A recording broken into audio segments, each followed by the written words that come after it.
aren't you going to show from your screen? No, actually, you're going to share your screen with the slides. Okay. Yeah. No, my point is I don't have that other deck. Should I bring that other deck up? Ah, you want other deck? I think. He gave it to me. I thought since you were going to present that, that's Yeah, what he said. let me have it. That's fine. I just want to kind of double check with you. Let me. Yeah. So just take the screen back and. Sure. Putting it there. Yeah. Share. Okay, it's there. Okay.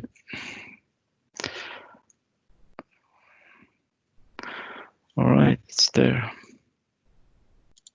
Great. How many attendees do you usually have, Berman? Well, the last ones I had about 50, but I've never had it is the last slot before an extended vacation, Mm-hmm. A 3-day weekend, and it's remote. So I've done these things for as little as a dozen people and as much as maybe 80. So, okay. But I'll be happy to have even one. Yeah. Yeah, I mean, it's just asking. It depends on the time, and plus, the topic, as you say, like afternoon. Usually, there's less people. That what I saw. Like, well, less so attendees. it got screwed up a little bit for me. I registered on the first day that Tim had asked me to, but my registration was at Eventbrite, I think, or Sessionize. Wherever I registered didn't show up. Oh, okay. So then I had to re-register, and by then, the calendar had been mostly set. All right. Yeah. We are recording is already started, right? I forgot about that, but yeah, it's there. That's okay. Just a reminder. He'll trim off stuff. I promise not to curse over loud or say shocking thing. Okay. Unless, of course, that's what people want. I think proctoring usually helps when sometimes you switch the screens, and then somehow you go to the mute or something happens. At that point, it's helpful. It happened a couple of times to me. Yeah. So we'll see how it is. All right, I'm putting the next slide. Thank you, everyone who is attending. Welcome to the Global 2020 Summer Azure Data Fest. This is our famous all. And if you didn't know, these are the facts. We have more than 600 RVPs.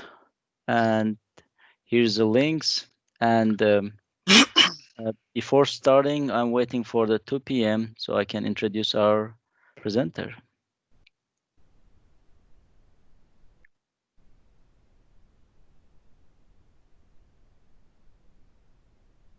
Okay.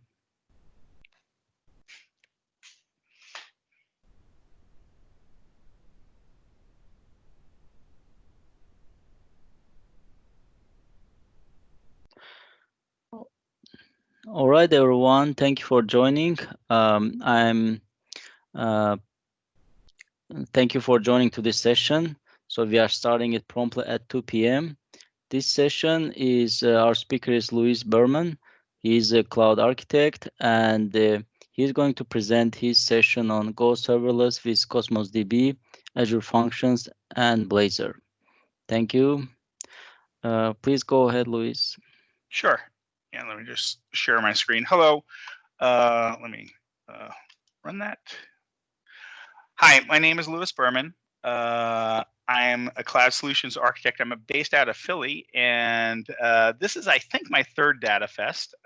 It's a little strange to do this remotely.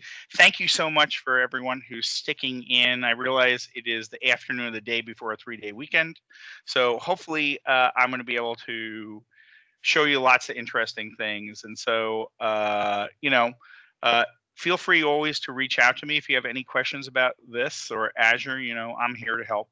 lberman@microsoft.com. Anyway, let's just do a demo, right? So I have lots of slides, but I'd much prefer to not touch one of them if I had my druthers. So I wrote a demo called Fly Cosmos, which basically has 5 projects. It has a shared project, which are some shared classes. I think it's actually only one shared class. A back end, which is where the really interesting thing for people who do data is. That is going to connect to Cosmos and get events from the change data feed as they update. A little updater app that writes to Cosmos the stuff that's going to be raised as events into the updater, and then the client and server, which are just 2 sides of a Blazor app to show what's going on. Without any further ado, let me just run it, and then we'll go through the code. And I realize some of you may not have any experience at all with .NET and with programming and stuff like that. So we'll take a relatively short walkthrough, but I'm going to assume that for purposes of this, that people have some information. So again, this is a simple demo showing the Cosmos data feed. So I have a page that shows departing flights, and it's like right now, like for instance, I was highlighting the thing that's 541. Right, that was the price. I'm just changing the price, change to 457, so forth. What's going on is my little updater app is writing price changes out to Cosmos. A separate app, the Azure Function app, is just receiving those updates and then dispatching them through a technology called SignalR to the website. And we'll talk about all the pieces, but it is, the key point is, and the thing I'd like you to walk away with, is the notion that the style that we do in modern development is more and more composed. Lots of different applications, different services. In this case, we're using 5 separate projects which I wrote, and we're using Cosmos DB. You might compose applications of dozens of pieces, but happily, they're all rather small. And so I'm just going to go through them in order. In this case, I have the actual flight object, which is very simple. An ID, what time it departs, from, to, and price. And it lives in a shared class because we're going to pass this data around and we want to understand it. The next thing is, and I think this is the most interesting thing for Cosmos, people who are interested in Cosmos, is the updater app, just a simple console app. Basically, I mean, if you look at the code, I think there's 75 lines of code in the main thing, and then the repository, which does the interesting connection to Cosmos. So I'm right now, if we looked in app settings, we'd see that my account endpoint this is actually the demo Cosmos, instance on your local machine. And when you do, let me see if I can type.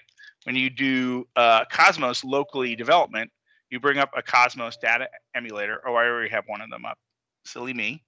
And if I go in my corner and I just say bring up the Open Data Explorer, there's a standard connection string that you connect to Cosmos. You install the Cosmos DB emulator to do all all development on local machine.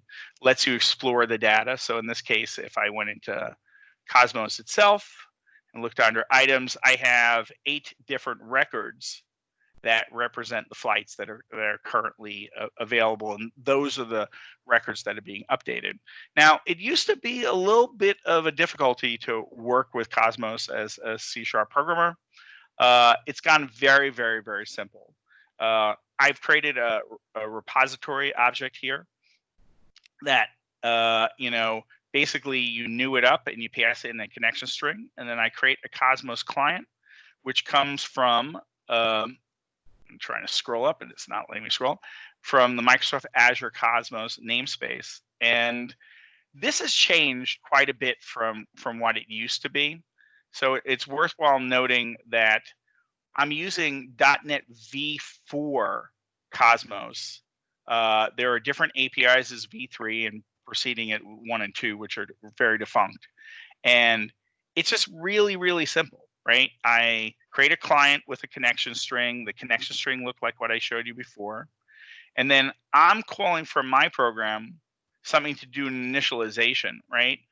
doesn't necessarily have to do that. You can pre-initialize. In this case, I'm creating a database if it doesn't exist, and creating a container if it doesn't exist. But I am have a method where I'm purging flights. So I just say, hey, find all the flights, and then I want to go ahead and update them, basically deleting an item and then creating a flight, which is literally as simple as saying, hey, container, create me an item containing the flight thing, and I'm using async and await to await for the thing. Basically, I'm kicking the thing off, asking the command, waiting for it to come back.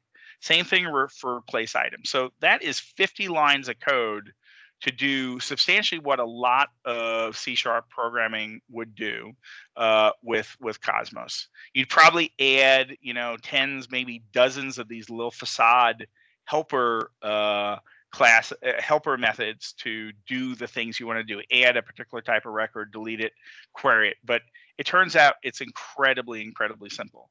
And then in my program, I'm just, basically getting my connection string from a configuration builder.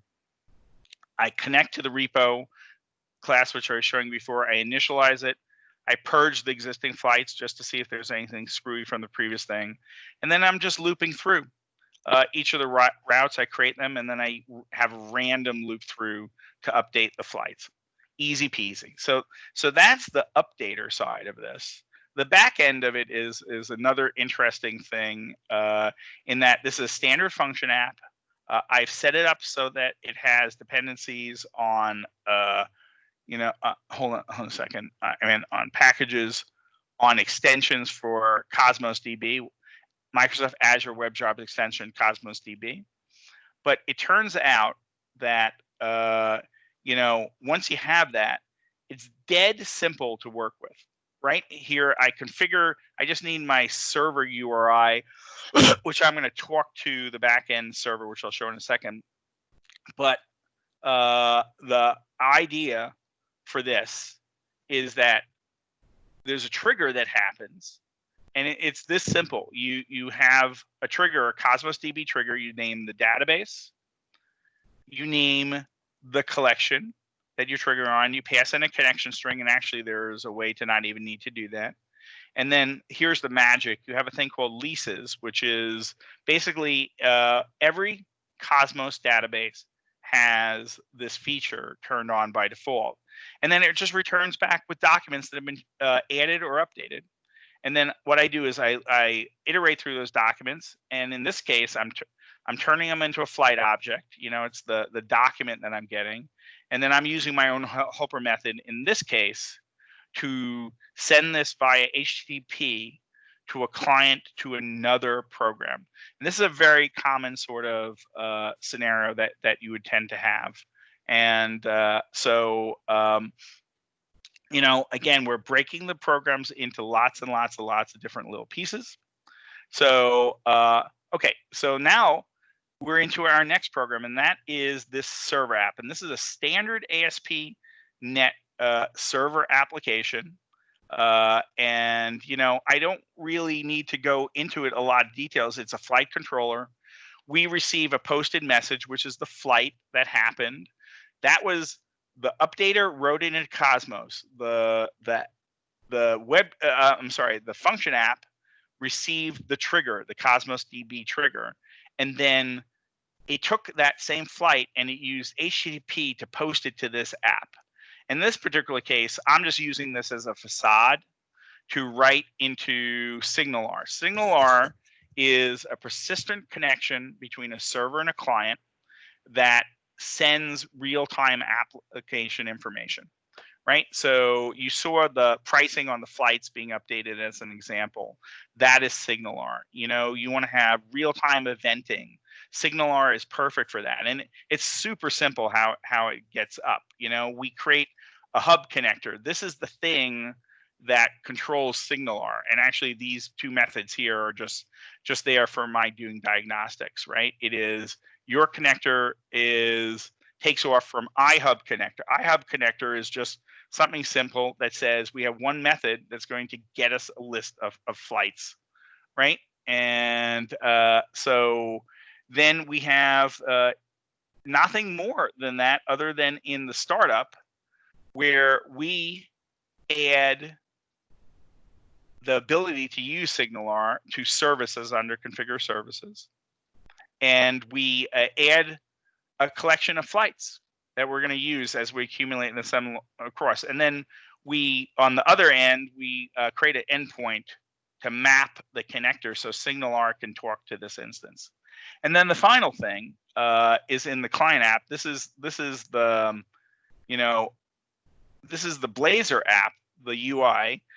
Blazor is fairly new technology. It's really great for creating front ends in C# instead of having to have development, let's say in Node and for a back end, and C# maybe for services through ASP.NET, and JavaScript in your front end and stuff. It allows you to coalesce all of the full stack on the C# language.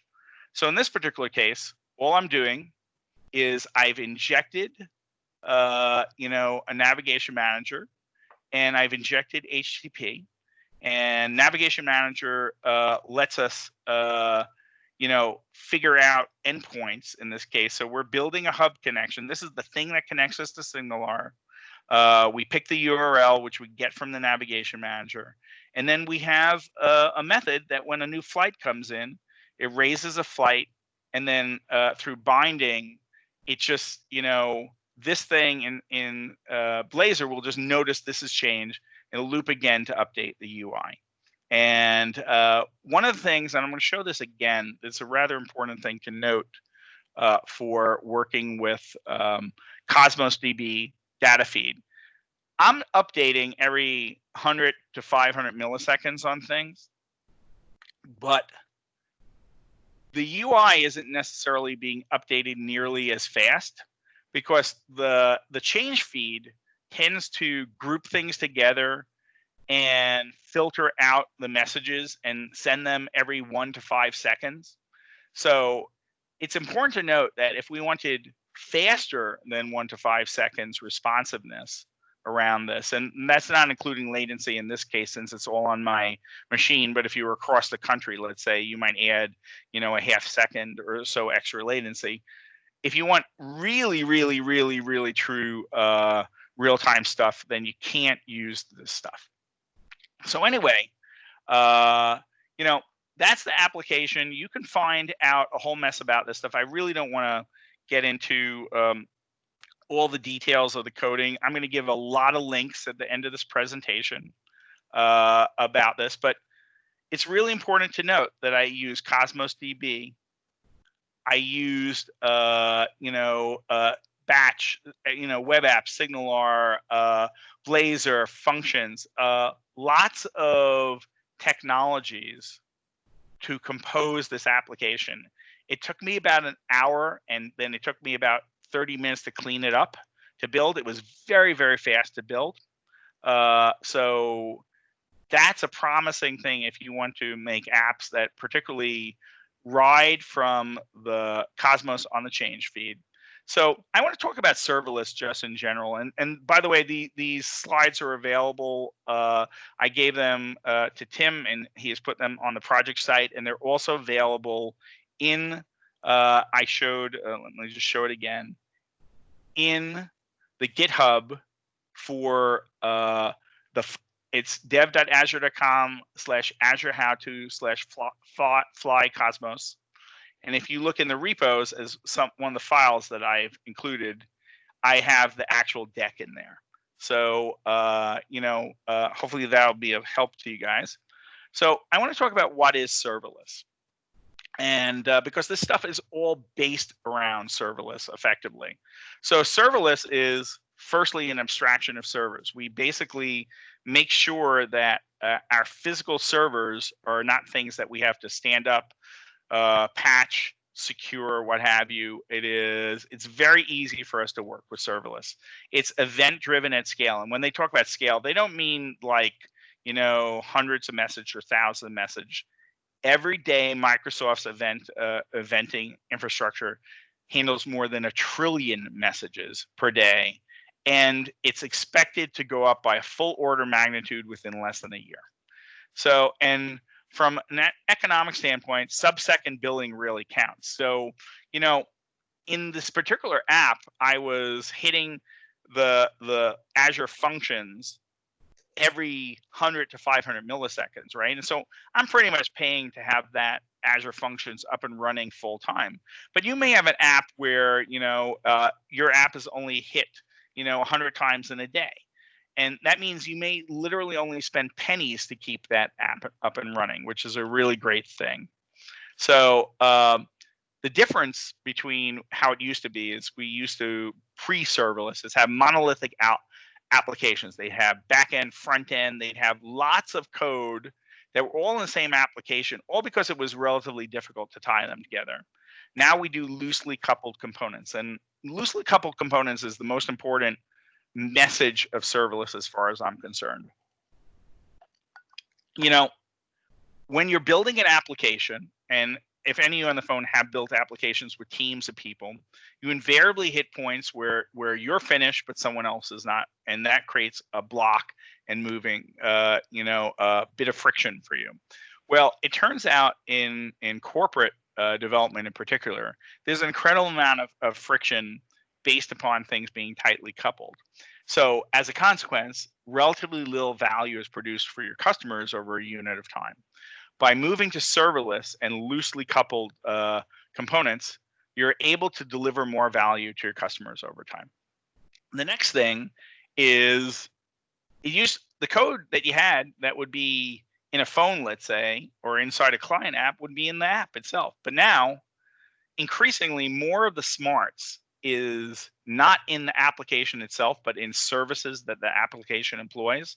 This allows you to leverage more hardware than you might have in, let's say, a user's phone or a user's thin client. It also allows you to have better security, allows you to control development much better. And then, of course, we have these incredibly complex frameworks we've been working with. Well, micro functionality, basically using serverless apps, lets you break down into very small pieces, or in lieu of that, smaller pieces than you otherwise would have, which reduces the complexity on changing those and building those and playing with those and working with those. So again, it all helps deliver more value to your customers over a unit of time. So the benefits are you just can ship faster. It reduces the pain of operations and development and everything by like orders of magnitude.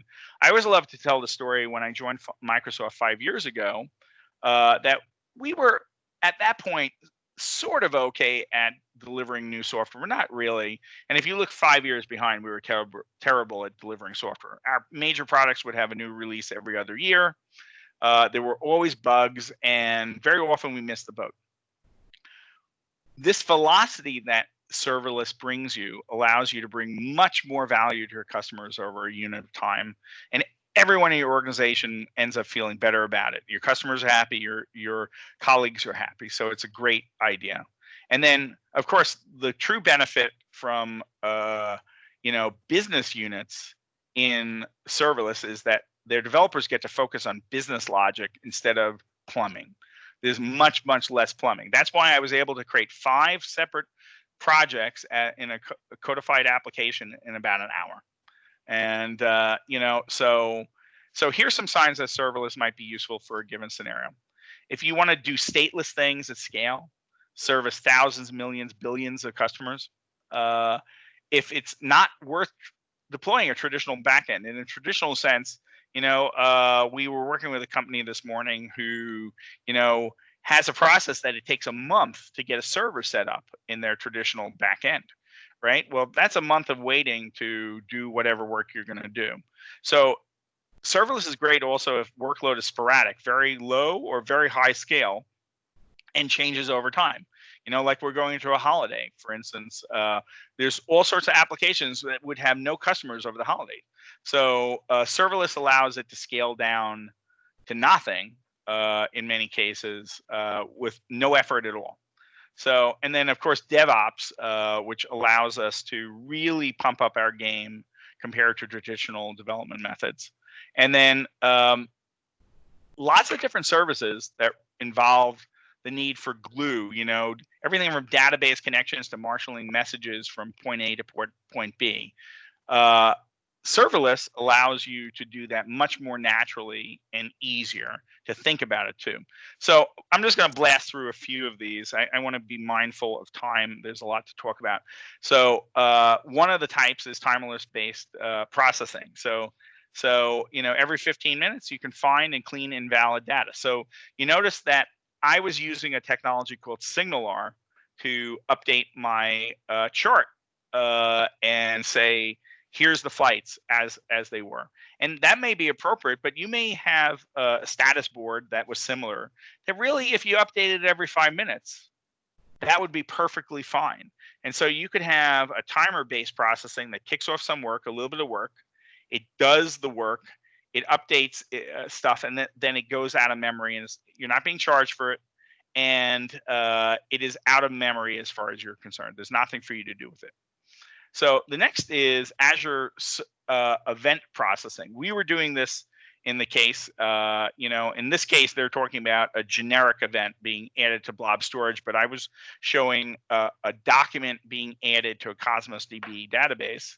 So the point is, Azure Functions can notice that you've added a file to a blob, or you updated Cosmos DB, or you put an event into Azure's Event Hub, or Event Grid, excuse me. Or so then what would happen is a file's been dropped in blob storage. The file gets picked up, let's say it's a CSV file, and it can be converted and written into a database. So this is perfect for lots of ETL scenarios, particularly super complex ones that maybe a tool like ADF can't do, or alternatively is just too involved and maybe is an expense you don't want to put on. Again, very easy to do these sort of service processing, and then of course the end result is you get process data that can then be consumed by a program like Power BI. Okay, and then there's SaaS event processing. This isn't just for databases and files and normal things. This can also be for a document that's shared to your OneDrive can be sensed. Microsoft Graph will look at the content. An Azure function noticed that it was there. Microsoft Graph analyzed the content, and then maybe it creates new charts, new spreadsheets, whatever. One of the classic sort of things is, let us say you have a system where people are becoming new employees and they fill out, a form that says, yes, I accept the insurance. That form gets put in a OneDrive, and then you can have processing that happens on the end of this. And we're going to talk about logic apps also, in addition to that, which sort of does this stuff on steroids. And then this is something that I did, serverless web applications architecture. So a loaded page calls a webhook. That's an HTTP endpoint on some other server. And then in this case, they're creating an ad based upon the user profile, and then they're sending the information back to the page to have a more detailed user experience. So all this stuff happens, and there's just tons of this stuff, right? It is, it doesn't have to be just servers. It can be, in this case, a photo taken on a device raises a webhook, which stores the photo in blob storage, and then maybe there's another function that produces scaled images. I think this slide packs something really, really important. The workflow in a serverless world isn't necessarily that you would go into the first function app, store something in blob storage, and then in the same function app produce scaled images. You could have two separate workflows and two separate function apps. And why this is really important is this allows you to have two separate programs, if you will, two separate applications. And you say, why do I want two? Isn't it easier to put it into one? No, but maybe you want to have a different team working on production of scaled images from the team that's working on storage, right? So by having them in separate apps that work loosely coupled, in this case through putting something into blob storage and sensing that something's in the blob storage, that allows you to have a great deal of productivity and solidify your code in the best possible way. So, and then we showed real-time streaming in this case as in near real time. It could have been real time or nearer to real time, except the Cosmos DB change trigger limits to every 1 to 5 seconds emitting the real time events. But if you had events that are emitted much faster, particularly with SignalR, I've worked on stock management applications as in trading and using SignalR, and you would update screens 4, 5, 6 times a second, effortlessly. That's still not true real time like process analysts talk about, but for many applications that's really, really fast. So data goes into Stream Analytics. Stream Analytics turns out to be another one of our platform as a service serverless style applications. It receives data, it processes the data, it uses a function app to transform the loosey-goosey data, maybe it's windowed together, and put it into structured data. And then in this case, it could be written to a database, but it could also be sent on as other messages. It could run operating code. It can be accumulated through the, let's say, in the Stream Analytics windowing process to update reports and dashboards. So, and then bot messaging, right? A message sent to a chatbot, Cortana, through an Azure function, analyzes the engine. And so the Azure function in this case is being used as sort of a coordinating facade. So instead of calling from your client, calling Cortana directly, you may not want to put the keys for your client to actually call Cortana in a place where the client can get them. But by hitting your function, it will do back-end analysis and massage it, and then the chatbot will send the response. So real-time messaging is just another example. So here's an integration example. So, and I hope you're getting the notion, all this stuff is about composition. It's about taking pieces. It is about melding them together, fitting them all together, and seeing how we can, build applications for various pieces. So in this case, there's another serverless offering called Azure API Management. It allows you to take your old APIs. Let's say you had an old style API that used ASMX, a very old standard, and you could change it to a modern standard like REST or Google RPC. And so you can receive a message. It will use a logic app, and we'll talk about logic apps in a second, to post an invoice, and then grab a raw file in logic app, which then is converted to JSON using a function app, because it's not a simple conversion. Let's say it needs a lot of custom logic to do it. Then it stores the record in a logic app, which writes in the database. In the meantime, through the same API but on a different method, you could make a call to hit a function app to fetch an invoice and maybe do a projection over it, shape it in a different way to go out from the database. So it's very, very natural to use these various pieces.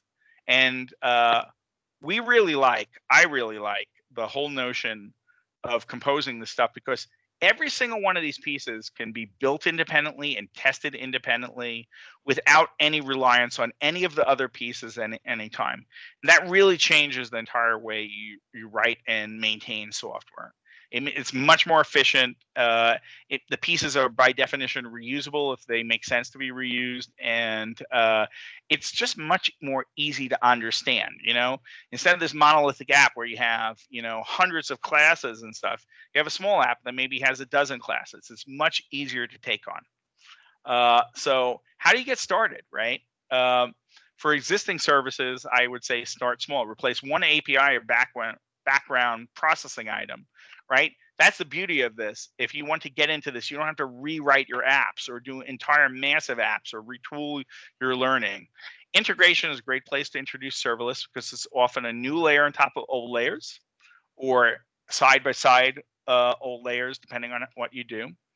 It's easy to work with.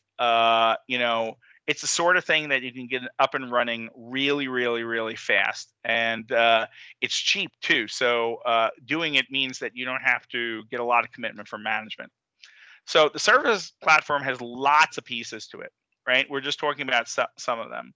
Functions is, and you may have heard of, AWS has a technology called Lambda. Functions is similar to Lambda, although in my opinion, vastly outstrips it. That's for making custom serverless functions through code.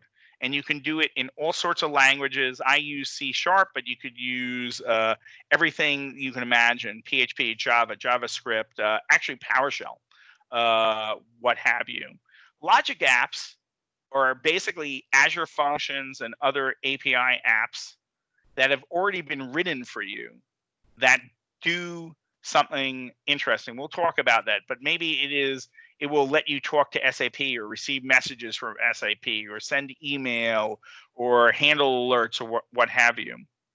But the essential point about Logic Apps is Logic Apps allows you to, craft solutions by using a drag and drop sort of metaphor, and they can be very advanced solutions. And we have another version of Logic Apps. It's sort of like a cousin called Power Apps also, which allows you to do that more. Logic Apps are aimed more towards the application developer and the team that's making things for reuse by lots of people. Power Apps can also be used in that way, but they're more oriented towards being used by individuals and power users and small teams. And then Event Grid is the thing that allows us to plug everything together really, really easily. It's the easiest way to compose the pieces together.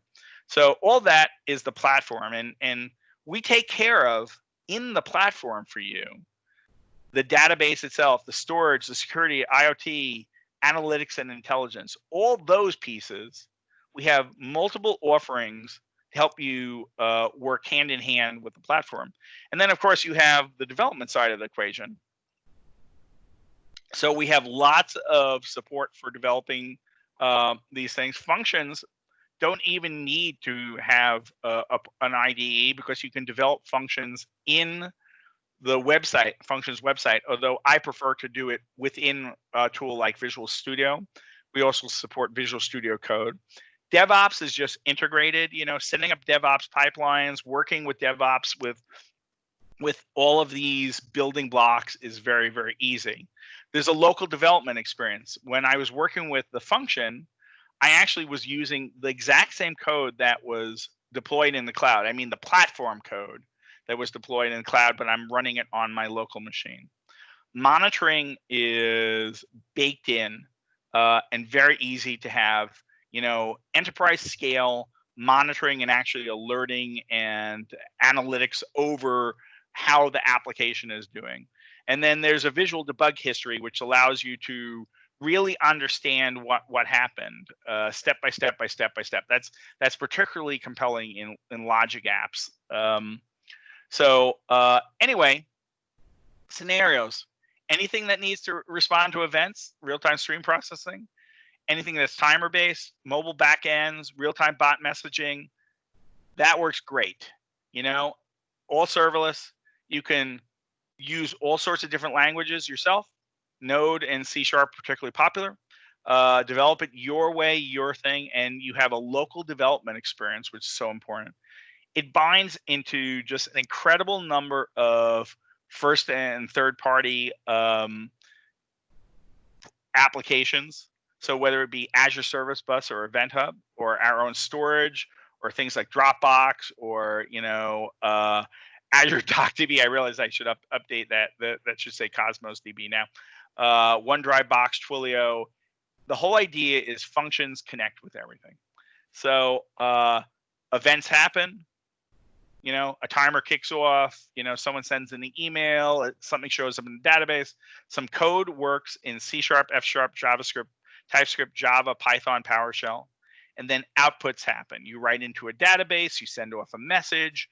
You accumulate a figure. You kick off a message to another thing. So event-driven is really, really great. And beautifully, they host literally everywhere, right? So we host them obviously in the cloud on our Azure App Service, but you saw me running it on my local machine. And people run Azure Functions, believe it or else, in AWS just fine.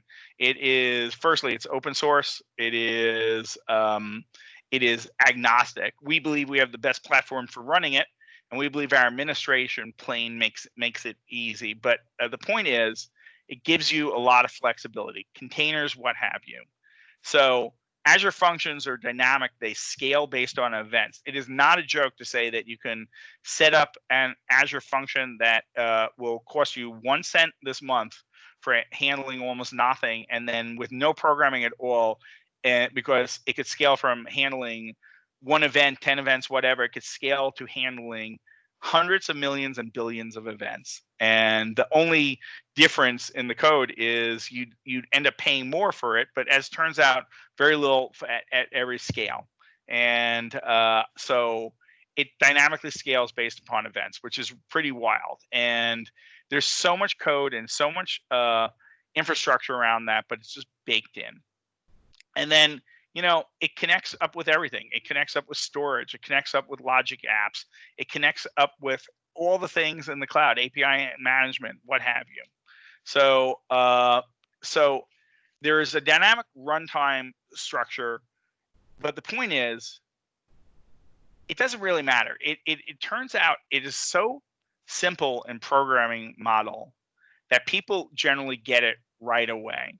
And so there's other versions that I'm looking at the time. I just want to push forward. So I want to talk about there is lots of different abstractions for this sort of stuff. Azure Functions can run, as I say, on the desktop, in the cloud.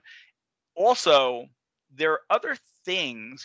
I don't want you to think that Azure Functions or even Logic Apps is our only offering. We have an incredible number of offerings that all work in this serverless sort of way.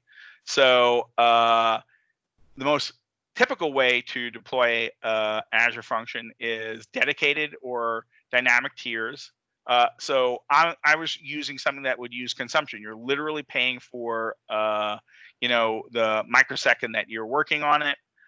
Or you could, if you have a high intensity apps, you could reserve VMs and pay for those particular VMs. And an Azure function only lasts for 10 minutes under the consumption plan. So if you could have a function that could take a day if you wanted to run to do some very, very special thing, and you would need to reserve your own VMs, basically pay for a VM just like you would do in any other way. But it's in either case, it is a serverless offering. You just decide how much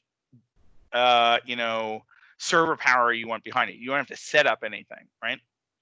So there are different concepts of Azure functions, but the important ones are you have a trigger, some data came in, some input, some more data.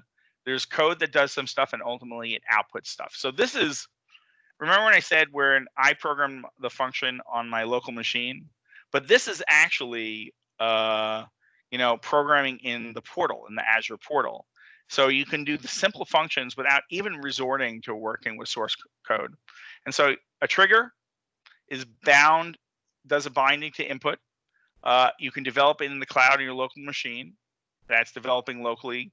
It will execute either in the cloud or in your local machine. Then monitoring allows you to monitor and improve it. And then output bindings go out whether to databases or to eventing or to other functions. Allows you to bind these things together.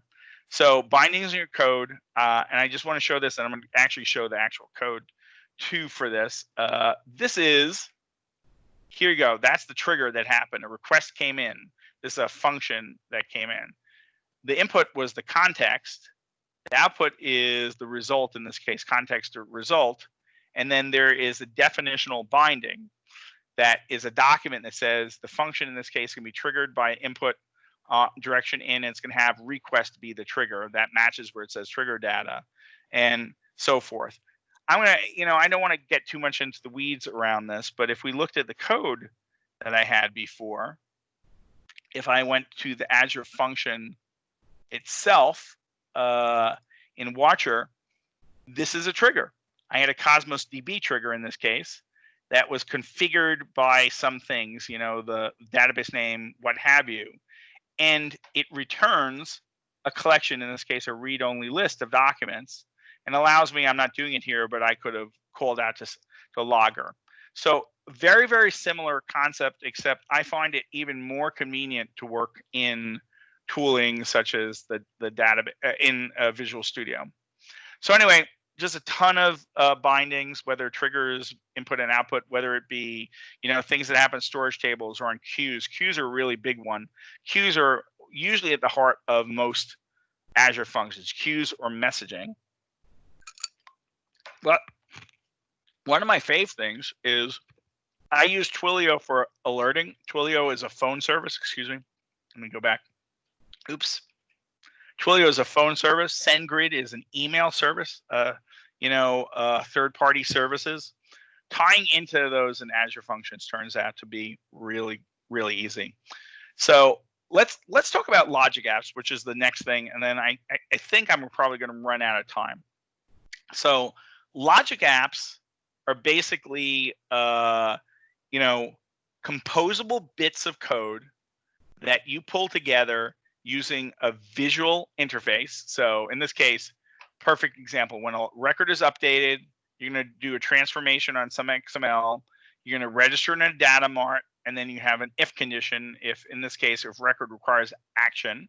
And these are all based upon variables that flow through this pipeline. Then you're creating a record and posting something to Slack, otherwise you're executing a stored procedure. And then no matter what happens, you add a message to a service bus, which is for further processing. This is all works through CI/CD. And actually, my favorite way to create logic apps is through the designer in Visual Studio.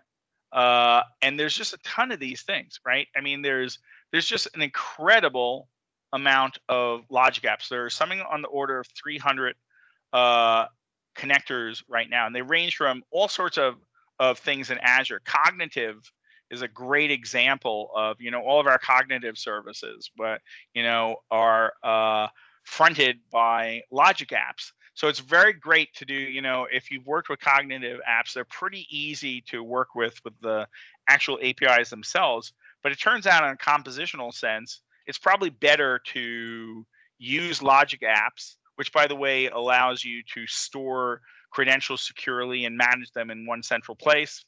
Then it's better to compose maybe some handling in the logic app than your own custom code. Even if it turns out it's in a logic app, a little bit of diagramming in your custom code, 20 lines of code. It probably makes a lot of sense in many cases. But I'm sure if you look at this list, these are all sorts of capabilities that and work with. And whether it be databases on the prem, whether it be XML files and JSON files, whether it be communicating through webhooks or FTP or what have you, whether it be through Dropbox or DocuSign or what have you. Logic apps just really, really, really help composing applications together. And they're also, you can make them as monolithic, or you can make them, in a sense, one big logic app that does a lot of things, or you can make them in little snippets, which is my favorite way to do it. You just have an API endpoint does something for you, and then you compose it together with your own apps. So as you can see, and this is a tiny fraction of the ones that we do, just a whole host of our own functionality is supported through logic apps. There are, third parties and, I'm sorry, this is, our productivity apps, excuse me, Dynamics and such like. We wrote a program earlier this year that, basically recognized forms and wrote into Dynamics. I didn't know anything about it, and it took me about 10 minutes to do. It was incredible. It was so easy to do. So, makes things just crazy. So there are 300 connectors and growing. For all I know, there are, since the last time I looked at this, there are 500, right? But everything you're familiar with, Dropbox, Pinterest, and of course, WordPress, but of course, all of our services. And so logic apps connect things together, right? An Azure function kicks off a logic app, which then may be talking to Dynamics. Machine learning may kick off a logic app, which then writes into SQL, right? It's all about connections. And this is the heart of serverless. It's all about working with pieces and melding together. And very importantly, the story is the same for on-prem, right? This is not only things that you can only do in the cloud. A lot of these capabilities are on-prem, and they either use database gateways or some of the services use HTTP gateways. So logic apps connect everything. So the next thing is, and we're at 2:46, so I sort of want to check with my proctor. How are we doing? I think we have like 5, maybe 15 minutes left, but it would be nice if we can have like 5-minute Q&A before, you know. Great. Like in So 10 minutes or tell you what, so. I'll do this for another 5 or 6 minutes. Yes. Okay. So, Great. so the next piece of connective glue, and this is huge, right, is event grid. Lots of times, one of the problems you have talking from service A to service B, and this is not just a microservice thing. This is just period.